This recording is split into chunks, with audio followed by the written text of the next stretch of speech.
Comment செக்ஷனில் most of கமெண்ட்ஸில் வந்து நீங்கள் சிங்கப்பூருக்கு வந்து எப்படி வந்தீங்க, என்ன தான் செலவு பண்ணீங்க, எங்கே தான் வந்து ஸ்கில்டு அடிச்சிங்க அப்படின்னு நிறைய பேர் கேட்டுக்கிட்டு இருக்கீங்க. அதுக்கான வீடியோ தான் இந்த வீடியோ. நானும் உங்களை மாதிரி தான் சரி ஊரில் இருக்கும் போதெல்லாம் ஜாலியாக பசங்களோட அட்டியை போட்டு திருவிழான என்ஜாய் பண்ணிவிட்டு அப்படியே தான் இருந்துகிட்டு இருந்தேன்.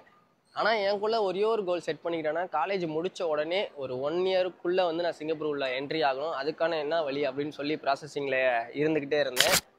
அது மாதிரி நம்ம ரிலேஷன்ஸ் வந்து கொஞ்சம் பேர் இங்கே இருக்காங்க. அதனால் அவங்க ஹெல்ப்னால கூட நான் வந்தேன். அது மாதிரி எனக்கு தேவைங்கிறது வந்து கம்மியான சம்பளமாக இருந்தாலும் ஸ்டாண்டர்டான ஒரு ஒர்க் வேணும் அப்படிங்கிறதுக்காக நான் வந்து ஒர்க் பர்மிட் தான் செலக்ட் பண்ணேன். ஏன்னா எஸ்பாஸில் கூட என்னால் வந்திருக்க முடியும்.